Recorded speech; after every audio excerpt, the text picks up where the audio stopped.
He's heartbroken by these images. You think about it, you're an Iranian, okay? You're unhappy that your economy doesn't work for you. You don't have freedom. You don't have an opportunity to express yourself. You know, you've got friends that have been shot in the head because they're out protesting. And it's heartbreaking to him to see that these people are abused in this way and have no measures to take against their own government as a result of it. By the way, this goes back, if you guys remember the protests in 2009 where they slaughtered people in the street. This is a vicious regime, guys. Okay, these are people that hang people from cranes in the town square so everyone can see. They continue these executions of people and have continue to do so for over a decade and a half now. And so I think what the president is expressing is the desire that he wishes the Iranian people had an ability to fight back against some of these things that are happening to them. And I would view that as distinct and separate from the specifics of this operation that was ongoing before it concluded, and certainly different from the operation that's going on now.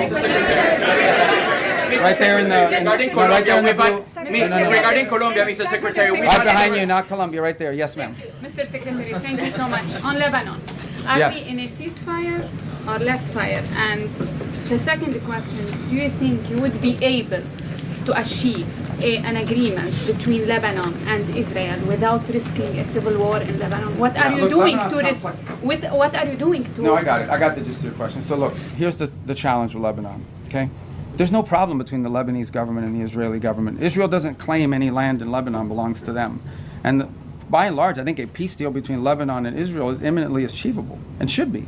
The problem with Israel and Lebanon is not Israel or Lebanon; it's Hezbollah. Hezbollah operates from inside of Lebanese territory. They terrorize and attack Israelis, but they also are inflicting tremendous damage on the Lebanese people. The reason why Lebanon gets attacked by Israel is because of Hezbollah, because Hezbollah is hiding in some house, launching rockets against Israelis, and then they get hit. So what you're seeing now is Israeli responses to either attacks or perceived threats. And this is not new. This has been going on for a very long time. What is our hope? Our hope is to engage the Lebanese and Israeli governments under our mediation at the table to achieve this. And that is having Lebanese armed forces and a Lebanese government, not just with the willingness, but with the capability to begin to challenge Hezbollah and disarm them. Because the Lebanese people are also victims of Hezbollah. And by the way, on the topic of Hezbollah in Lebanon, who is behind Hezbollah? Why do they exist? They're an agent of Iran. If you go through that Middle East and you identify every problem, Hamas, Hezbollah, to some extent the Houthis, obviously, and others, behind every one of these groups is Tehran. So apart from the nuclear weapons, apart from all these other things, these guys are behind all the bad actors. Hezbollah is a wing. It's an extension of Iranian desire to destabilize the region. So we're very committed to this process. It's not going to be easy. You're asking me a complex question. You know this has been going on for a very long time. It's not going to be easy. We're going to do everything we can to make sure that both sides continue to talk so that progress can be made on some sort of permanent ceasefire that isn't constantly spoiled by Hezbollah and by Hezbollah violence. Right in the middle. Thank you, sir. I'm winging it, guys, okay? Right there, yes, sir. You mentioned the 2 U.S. ships that safely crossed the Strait of Hormuz. Are other ships being told it's safer to get back to regular levels, or are we still going to see limits in place for the foreseeable future? The president announced this Project Freedom, and the goal of it is to, frankly, if you want to talk about it, it's to rescue like almost 23,000 civilians from 87 different countries that are trapped inside of the Gulf and left for dead. In the Persian Gulf by this Iranian regime. For more than 2 months now, these innocent sailors and commercial crew members have been stranded out at sea because Iran is conducting something that's not just criminal. It's criminal for sure, but it's desperate and destructive, this blockade of the Straits of Hormuz. Nations from around the world, the overwhelming majority of whom are not even engaged in any military hostilities, are now at risk not just of losing their cargo, but the lives of their own citizens because of this blockade. These ships, you don't leave a ship out there for this long. You start running out of food. You start running out of potable water, essential supplies, and they're at the mercy of this piracy. And what it is, it's piracy. And not only that, but some of them have seen, been open fire on and rained down senseless attacks on several civilian ships already.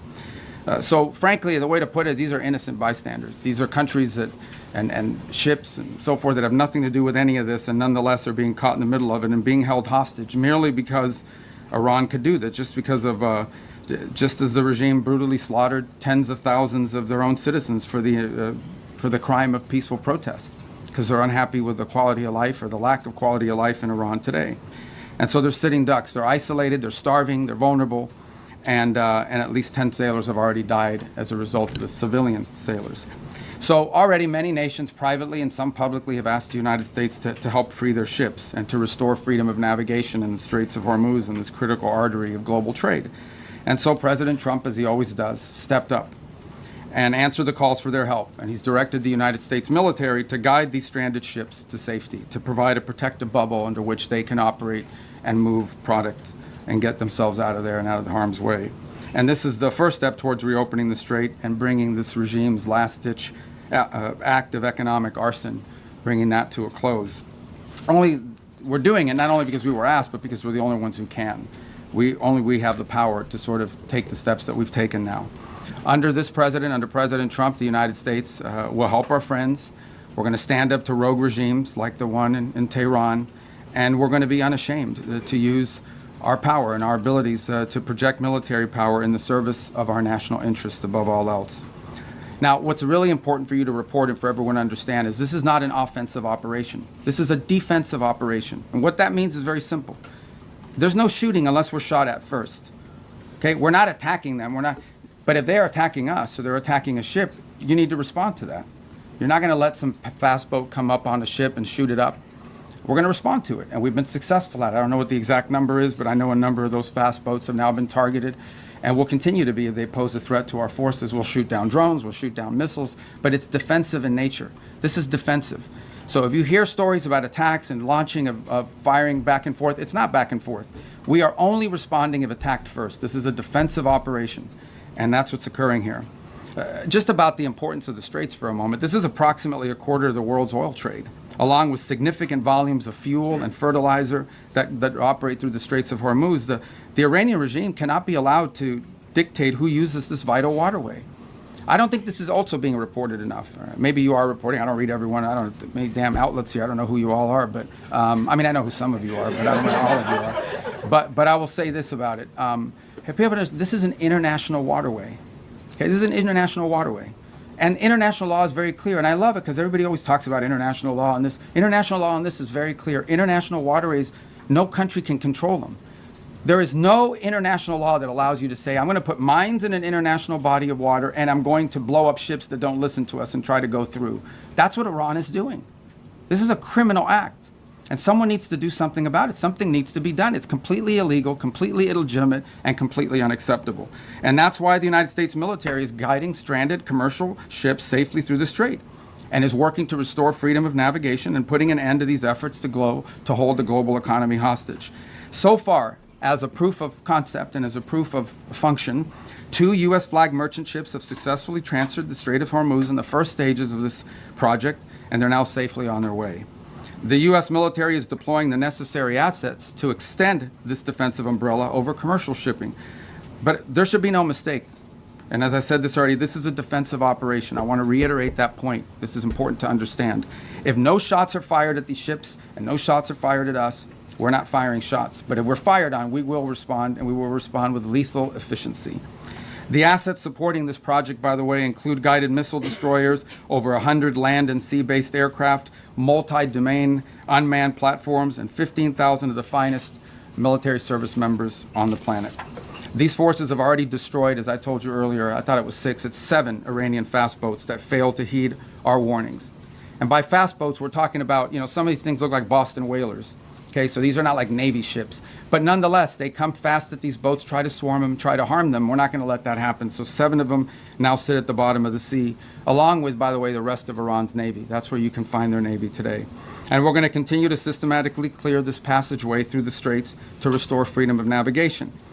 Now, while this project steadily progresses, Operation Economic Fury, continues to impose maximum pressure on the Iranian regime and what remains of their already frail economy. Today, inflation in Iran is 70%, and their currency is in total and complete freefall.